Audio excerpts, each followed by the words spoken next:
በውበት በቅንጦትና በብልጽግና የተሞላች ከተማ በአንድ ጠዋት ብቻ ድንገት ጠፋች ብላችሁ ብታስቡ ምን ይሰማችኋል? እነዚያ ሰዎች ሁሉንም ነገር ነበራቸው።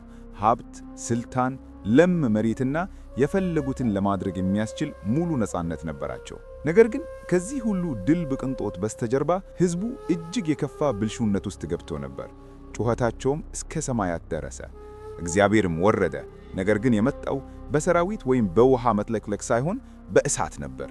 ይህ ታሪክ የጥፋት ታሪክ ብቻ አይደለም። ይህ ታሪክ የፍርድ፣ የምህረት፣ የማስጠንቀቂያና እግዚአብሔርን በእውነት ጻድቁን ከኃጢአተኛው ጋር ታጠፋለህን ብሎ ለመጠየቅ የደፈረ አንድ ሰው ታሪክ ነው። ነገር ግን እሳቱ ከመውረዱ በፊት፣ ሰማዩም ወደ እሳት ነበልባል ከመቀየሩ በፊት ሰማይ ጸሎትን ሰማ። እግዚአብሔር አብርሃምን አሰበው፣ በምህረቱም አንዲትን ቤተሰብ ከእሳቱ ውስጥ አወጣ። አዎ፣ ይህ የጥፋት ታሪክ ነው። ነገር ግን በእግዚአብሔር ምህረት ለሚታመኑ ሰዎች ደግሞ የተስፋ ታሪክ ነው። ይህ የሰዶምና የገሞራ ታሪክ ነው።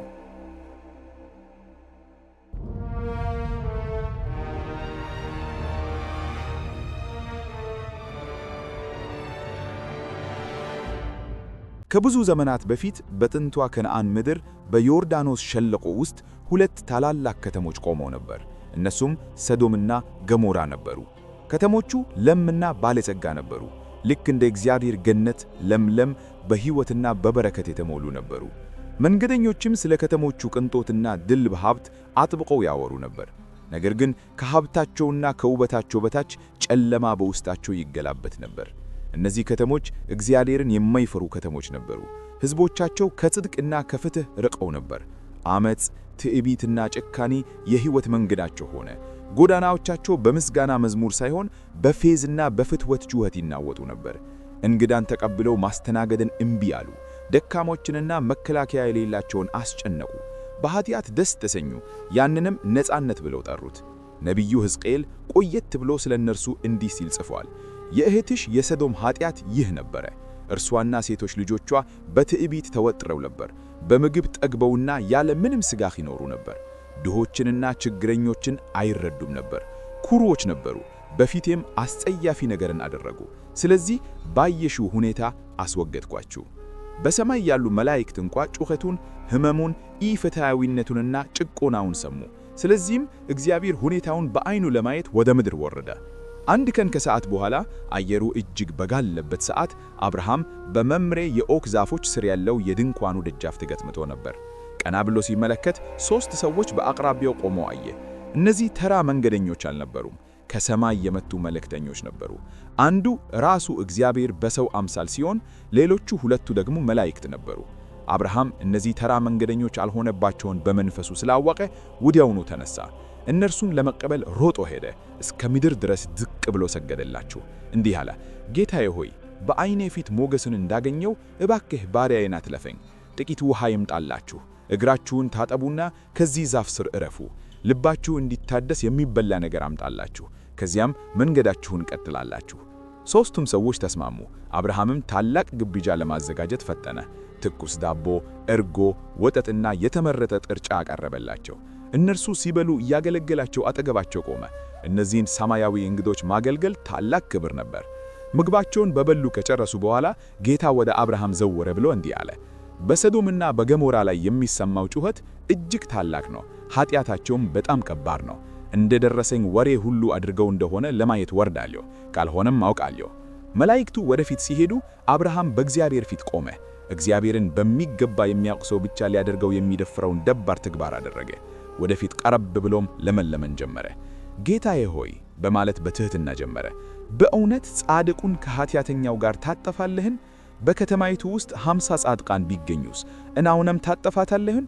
አብርሃም ድምፁ በድፍረትና በአክብሮት እየተነቀቀ ተጠየቀ። ጻድቁን ከኃጢአተኛው ጋር መግደልና ሁለቱን እኩል ማየት ካንተ ይራቅ። የምድር ሁሉ ፈራጅ በቅንነት አይፈርድምንም? ጌታም በሰዶም ውስጥ 50 ጻድቃን ባገኝ ስለ እነርሱ ስም ስፍራውን ሁሉ እመራለሁ አለው። አብርሃም ይበልጥ ደባር ሆነ። 45 ቢሆኑስ? 40 ቢሆኑስ? 30? 2? በእያንዳንዱ ጊዜ ጌታ በትዕግሥት ስለ እነርሱ ስም አላጠፋትም እያለ መለሰለት። በመጨረሻም አብርሃም አንድ ጊዜ ብቻ ልንገር፣ 10 ቢሆኑስ? ጌታም ስለ 10ሩ ስም አላጠፋትም አለው። አብርሃም ከዚያ በላይ ለመጠየቅ አልደፍረም። ጌታም ከዚያ ሄደ። አብርሃምም ቢያንስ 10 ጻድቃን በከተማይቱ ውስጥ ይገኛሉ በሚለው ተስፋና በከበደ ልብ ወደ ድንኳኑ ተመለሰ። ፀሐይ ወደ መተለቋ እየተቃረበች ስትመጣ ሁለቱ መላእክት ወደ ሰዶም በሮች ቀረቡ። የፍርዱም ሰዓት ተቃረበ። ሌሊቱ በሰዶም ላይ ሲወርድ ሁለቱ መላእክት ወደ ከተማይቱ በር ደረሱ። የአብርሃም ወንድም ልጅ ሎጥ በከተማይቱ በር ተቀምጦ ነበር። ከዓላት በፊት በከተማይቱ ቅፋት ሳይበገር በሀብቷና በለም ሜዳዎቿ ተስቦ በሰዶም ለመኖር መርጦ ነበር። ሎጥ እንግዶችን ባየ ጊዜ ተነስቶ እጅ ነሳቸው። ጌታዬ ሆይ እባክህ ወደ ባሪያዬ ቤት ግቡና አደሩ፣ እግራችሁን ታጠቡና ነገ በማለዳ መንገላችሁን ትቀጥላላችሁ አላቸው። መላእክቱ ግን አይሆንም፣ በጎዳናው ላይ እናድራለን አሉ። ነገር ግን ሎጥ አጥብቆ ለመናቸው። ከተማይቱ ምን ልታደርግ እንደምትችል ያውቃል። ሌሊት በከተማይቱ አዳባዎች ውስጥ ምን እንደሚፈጸም ጠንቅቆ ያውቃል። መንገዶቹ ለመንገደኞችም ለንጹሐንም አስተማማኝ አልነበሩም። በመጨረሻም ተስማሙ። ወደ ቤቱ ወሰዳቸው፣ ግብዣም አዘጋጀላቸው። ነገር ግን ወደ መኝታቸው ከመሄዳቸው በፊት በጎዳናዎች ላይ አንድ አስፈሪ ድምፅ ታገዳ። የሰዶም ወንዶች፣ ወጣቶችም ሽማግሌዎችም ከከተማይቱ ማዕዘኖች ሁሉ መጥተው ቤቱን ከበቡት። በሩን እየመቱ እንዲህ ብለው ጮኹ፣ ዛሬ ሌሊት ወደ አንተ የመጡትን ሰዎች የት አሉ? እናውቃቸው ዘንድ ወደ ውጭ ያውቃልን። ይናውቃቸው ዘንድ የሚለው ሐረግ በዚህ ታሪክ ውስጥ ለሰውጣዊ ጥልቀት የተሰጠ መግለጫ ነበረ። ይህ የሰዶምን የሞራል ብልሹነትና ለእንግዶች የሚሰጧቸውን የውርደት አመለካከት የሚያሳይ ነበር። ሎጥ በፍጥነት ወደ ውጭ ወጥቶ በሩን በኋላው ዘጋው። ወንድሞቼ እባክህ እንዲህ ያለን ክፉ ነገር አታድርጉ አላቸው። ነገር ግን አንድ አስፈሪ አማራጭ አቀረበ። ወንድ የማያውቁ 2 ሴቶች ልጆች አሉኝ፣ እነርሱን ላውጣላችሁና ደስ ያላችሁን አድርጉባቸው። ነገር ግን በዚህ ሰዎች ላይ ምንም አታደርጉ፣ እነርሱ በኔ ጥላ ውስጥ መጥተዋልና። ሎጥ የሐሳቡ እጅግ አስደናቅ ነበር። ይህ ከኖረበት አካባቢ ምን ያህል የሞራል ብልሹነት እንደተቀበለ የውድቀት ነበር አቅራቢ ነበር። እንግዶችን ለመጠበቅ ሲሞክር እንኳ የከተማይቱ የሞራል መለኪያ ምን ያህል እንደተዛባ አሳየ። ነገር ግን ስብስቡ ይበልጥ ተቆጣ። መንገዱን ልቀቅ ብለው ጮኹ። ይህ ሰው የዚህ የመጣው እንደ እንግዳ ነው። አሁን ደግሞ በእኛ ላይ ፈራጅ ሊሆን ይፈልጋል። ከአሁንም በእነርሱ ላይ እናደርገው ከፋ በአንተ ላይ እናደርጋለን አሉ። በሩን ሰብረው ለመግባት ወደ ሎጥ ተቀጉ። ነገር ግን በዚያ የትዕርር ሰዓት እንግዶቹ የደማዊ ኃይላቸውን ገለጡ። ሕዝቡን በድንገተኛ አውርነት መቱ። ትዕርር ተነገሰ። ወንዶቹ ግድግዳውን እየዳበሱ በጨለማ ውስጥ እየተናንቀቁ መንገዱን ማገት አፋታቸው። ሎጥ በድንጋጤ ተመለከተ። እነዚህ ተራ ሰዎች አልነበሩም፣ የእግዚአብሔር መሳፍርቶች ነበሩ። መላእክቱ ወደ ሎጥ ዘወር ብለው እንዲህ አሉት፣ ከአንተ ጋር እዚህ ሌላ ማን አለህ? አማቾች፣ ወንዶች ልጆች፣ ሴቶች ልጆች ወይም በከተማይቱ ውስጥ ያንተ የሆነ ማንኛውም ሰው ካለ ከዚህ አውጣቸው። ይህን ስፍራ ልናጠፋው ነው። ወደ እግዚአብሔር የደረሰው ጩኸት እጅግ ታላቅ ስለሆነ እንድናጠፋው ልኮናል። ሎጥ ሴቶች ልጆቹን ሊያገቡ ወደ ታጩት አማቾቹ ሮጦ ሄደ። ፍጠኑ፣ ከዚህ ስፍራ ውጡ፣ እግዚአብሔር ከተማይቱን ሊያጠፋ ነው አላቸው። እነርሱ ግን በፊቱ ሳቁበት። ለእነርሱ ነገሩ ሁሉ እንደ ጨዋታና እንደ ቀልድ ነበር። በክፋቷ እርግጠኛ በሆነች ከተማ ውስጥ መለኮታዊ ፍርድ ይመጣል የሚለው ሐሳብ ሞኝነት መሰላቸው። በነጋ ጊዜ መላእክቱ ሎጥን ደግሞ አጣደፉት። ፍጠን፣ ሚስትህንና 2ቱን ሴቶች ልጆችህን ይዘህ ሽሽ፣ አለበለዚያ በጥፋቱ ትጠፋለህ አሉት። ነገር ግን ሎጥ ዘገየ። ፍርሃት ነበር ወይስ ከቤቱ ጋር ያለው ቁርኝት ወይስ ጥርጣሬ? ጽሑፉ በግልጽ አይናገርም፣ ግን አመነታ። ስለዚህ መላእክቱ በእግዚአብሔር ምሕረት የሎጥን የሚስቱንና የ2ቱን ሴቶች ልጆቹን እጅ ይዘው ከከተማይቱ አወጧቸው። እግዚአብሔር ምሕረት ያደረገላቸው እነርሱ ጻድቅ ስለሆኑ ሳይሆን የአብርሃምን ልመና ስላሰበ ነበር። አንዴ ወደ ውጭ ከወጡ በኋላ ከመላእክቱ አንዱ እንዲህ አለ፣ ለሕይወትህ ሽሽ፣ ወደ ኋላህ አትመለከት፣ በሜዳውም ውስጥ የትም አትቁም፣ ወደ ተራራው ሽሽ፣ አለበለዚያ ትጠፋለህ። ሎጥ ግን ጌታዬ ሆይ እባክህ ወደ ተራራው መሸሽ አልችልም፣ ክፉ ነገር ይደርስብኛል፣ ወደዚያች ትንሽ ከተማ ልሽሽ፣ እርሷ ቅርብ ናት ብሎ ለመነ። መልአኩም ተስማማ። እሺ፣ ስለ አንተ ስል ያላትን ከተማ አላጠፋትም፣ ግን ፍጠን፣ አንተ እዚያ እስክትደርስ ድረስ ምንም ማድረግ አልችልም አለው። ከተማይቱ ዞዓር ተብላ ተጠራች። ትርጉሙም ትንሽ ማለት ነው። ፀሐይ በምድሪቱ ላይ ስትወጣ ሎጥና ቤተሰቡ ወደ ዞዓር ደረሱ። ከዚያም ሆነ እግዚአብሔር በሰዶምና በገሞራ ላይ ከሰማይ እሳትና ዲና ዘነበ። የፍርድ ማዕበል ከላይ ወረደ። ሰማዩ ወደ ቀይነት ተለወጠ። ምድሪቱ ተናወጠች። ሕንፃዎች ፈረሱ። እርሻዎች በእሳት ነበልባል ተዋጡ። ሕዝቡ ጮኸ፣ ነገር ግን በጣም ዘግየ ነበር። በሸለጎው ውስጥ የነበረው ሁሉ ከተሞች፣ ቤቶች፣ ገነቶች፣ ከብቶች በአንድ ቅጽበት ጠፉ። ነገር ግን ሲሸሹ የሎጥ ሚስት ወደ ኋሏ ተመለከተች። ወደ ከተማይቱ ተመለከተች። ልቧ ገና ከተወችው ነገር ጋር የተቆራኘ ነበር። በዚያ በአንድ የመዘንጋትና የመመኘት ቅጽበት የሆነ ነገር መለወጥ ጀመረ። ቆዳዋ ወደ ነጭነት ተቀየረ። እንደ በረዶ ያለ ዱቄት ጉንጮቿን ዋረረው። እጆቿ ደነዘዙ፣ እግሮቿ ከበዱ፣ ከምድር ጋር ተጣበቁ። ከዚያም በአንድ ጊዜ የጨው አምልድ ሆነች። የእግዚአብሔር ምሕረት ከእሳቱ ውስጥ አውጥቷቸው ነበር። ነገር ግን ወደ ኋላ መመልከት ሁሉንን ነገር አሳላቸው። የሎጥ ታሪክ በዞዓር አላበቃም። በከተማይቱ ውስጥ ለመቆየት ስለፈራ ከሁለቱ ሴቶች ልጆቹ ጋር ወደ ተራራው ሸሸ። እዚያም በዋሻ ውስጥ ተገልለውና ተሰብረው ተቀመጡ። እዚያም አሳዛኝና የተዛባ ታሪክ ተከተለ። ሌላ ወንድ ወደኛ የሚመጣ የለም ብለው በማሰብ በሰዶም የሞራል ብልሽታ ያደጉት የሎጥ ልጆች አባታቸውን አደንዝዘው ከእርሱ ልጆች ወለዱ። ከነርሱ የተወለዱት ልጆች ሞዓባውያንና አሞናውያን ሆኑ። እነዚህም በኋላ ላይ እስራኤልን የሚቃወሙ ሕዝቦች ሆኑ። የሰዶምና የገሞራ ታሪክ በትውልዶች መካከል አስተጋባ። ነቢያት ተናገሩ፣ ኢየሱስ ራሱ ጠቀሰው። ከተሞቹ ለመለኮታዊ ፍርድ ምልክት ሆኑ። ይህም ለክፋት ብቻ ሳይሆን የእግዚአብሔርን መንገድ ለናቁና ንጹሐንን ለበደሉ ሕዝቦች ማስጠንቀቂያ ነበር። ኃጢአታቸው ምን ነበር?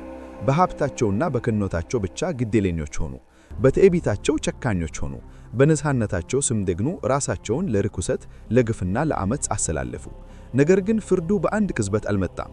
እግዚአብሔር አስጠንቀቀ፣ ተመለከተ፣ ምሕረት እስኪያልቅ ድረስም ጠበቀ። የተቸገሩት ጩኸት ሰማይ ሲደርስ ብቻ ነው እሳቱ ወረደው። በዚህ ጨለማ ታሪክ ውስጥ የምሕረት ጨለማ እናያለን። እግዚአብሔር ሎጥን አዳነው፣ የአብርሃምን ልመና አሰበ፣ ጻድቅን እስኪወጣ ድረስ ፍርዱን አዘገየ። ይህ የትዕግሥት የፍትሕና ለሚሰሙትም ደግሞ የጸጋ ታሪክ ነው። የዛሬው ዓለምስ? ዓለማችንን ስንመለከት በሀብትና በግርማ የተሞሉ ነገር ግን በትዕቢት በአመጽና በብልሽታ የሚናወጡ ከተሞች እናያለን። እንደ አሜሪካና ምዕራባውያን አገሮች፣ እንደ አንዴ በመጽሐፍ ቅዱስ ሳስቦ የተቀረጹ አገሮች አሁን ግን ሰዶምን ለይታት የነበረውን ኃጢአት ሲያቀቡ እናያለን። ብልሽታ እንደ ነፃነት ተቆጠረ። ትዕቢት እንደ በራስ መተማመን ተወደሰ። ልክሶት በበዛበት ድሆች ተረፉ። የጾታ መደላለቅ እንደ ማንነት ተማረ። ስግራይነት እንደ ዓላማ ተቆጠረ። ስድብ እንደ ድፍረት ታየ። ራቁነት እንደ መግለጫ መንገድ ተወሰደ። ሙስና እንደ ስትራቴጂ ተቆጠረ። ጸሎት ሲሳለቁበት፣ ክፋት ግን በአደባባይ ተከበረ። ለእግዚአብሔር የሚቆሙትን ደግሞ ዝም እንዲሉ ተደረገ። ብዙዎች ዛሬ ፍርድ እንደማይመጣ አድርገው ይኖራሉ። በስነ ምግባር ውድቀት ማዕበል እየተወሰዱ ይህንንም እድገት ብለው ይጠሩታል። ነገር ግን መጽሐፍ ቅዱስ ጽድቅ ሕዝብን ከፍ ከፍ ታደርጋለች፣ ኃጢአት ግን ሕዝብን ያዋርዳል ሲል ያስጠነቅቃል። አሁንም ቢሆን ተስፋ አለ። እግዚአብሔር አሁንም ይሰማል፣ አሁንም ያድናል። ወደ እርሱ ለሚመለሱና ንስሐ ለሚገቡ ምሕረቱን ይዘረጋል። እግዚአብሔር ለቁጣ አይዘገየ፣ ፍቅሩም የበዛ መሆኑን እያንዳንዱ ልብ ያስተውል። ነገር ግን በደለኛውን ሳይቀጣ አይተውም። የወረደው እሳት ቅጣት ብቻ አልነበረም፣ በዘመናት መካከል የቀረበ ጥሪ እንጂ። ከተሞች፣ ቤተሰቦችና ግለሰቦች እንዲነቁ፣ እንዲመለሱና የሚፈርደው አምላክ እንደሚያድን እንዲያስታውሱ የቀረበ ጥሪ ነው። በዚህ የሰዶምን ብልሹነት በሚመስል ዓለም ውስጥ ኢየሱስን መከተል ከማዕበሉ ጋር እንደመታገል ሊሰማ ይችላል። ኢየሱስን መከተል ፋሽን ያልሆነ ወይም ኋላ ቀር ሊያስመስል ይችላል። ዓለም እሴቶቻችንን ሊያናንቅ ይችላል። ነገር ግን አስታውሱ፣ የሰዶም ሰዎች ብዙ ሐሎም ተከትለው ወደ ጥፋት ሄዱ። የእነርሱ ታሪክ ማስጠንቀቂያ ነው። እኛ የተለየን እንድንሆን ተዳርተናል። ኢየሱስ በጠበበው ደጅ ግቡ፣ ወደ ጥፋት የሚወስደው ደጅ ሰፊ መንገዱም ትልቅ ነውና ወደ እርሱም የሚገቡ ብዙዎች ናቸው። ወደ ሕይወት የሚወስደው ደጅ የጠበበና መንገዱም የቀጠነ ነውና የሚያገኙትም ጥቂቶች ናቸው ብሏል። ብዙሃኑን መከተል ወደ ሞት እንጂ ወደ ሕይወት አይመራም። ስለዚህ እንደ ሰዶም ሰዎች በጭፍን ብዙሃኑን አትከተሉ። በልዩነት ኑሩ፣ በድፍረት ውደዱ፣ በጨለማ ውስጥም እንደ ብርሃን አብሩ። በዚህ በሚናወጥ ዓለም ውስጥ ኢየሱስ ብቸኛው ተስፋና የሕይወት መንገድ ነው። ስለዚህ በእምነት ጽኑ። በጠበበው መንገድ ከኢየሱስ ጋር መጓዝ ወደ ዘላለማዊ ሕይወት ያደርሳልና። ተቃራኒው ቆመን በክርስቶስ ኢየሱስ ያለውን ንጹሕና ቅዱስ ሕይወት እንኖር። ይህን ቪዲዮ ስለተመለከታችሁ እጅግ እናመሰግናለን። ይህ ታሪክ በሕይወታችሁ ላይ ለውጥ እንዲያመጣና የእግዚአብሔርን መንገድ እንድትከተሉ ብርታት እንዲሆናችሁ እንመኛለን። ለዚህ ቻናል አዲስ ከሆናችሁ ሰብስክራይብ በማድረግ ቤተሰብ እንድትሆኑና እንዲህ ያሉ መንፈሳዊ ትምህርቶችን ለሌሎችን በማጋራት የወንጌል ተካፋይ እንድትሆኑ በፍቅር እንጠይቃለን። የአባላትና ወይም ቻናል ሜምበርሺፕ በመሆንም ይህንን አገልግሎት በገንዘብና በጸሎት መደገፍ ትችላላችሁ። በሚቀጥለው ቪዲዮ እስክንገናኝ ድረስ የእግዚአብሔር ሰላምና ምሕረት ከሁላችሁ ጋር ይሁን። አሜን።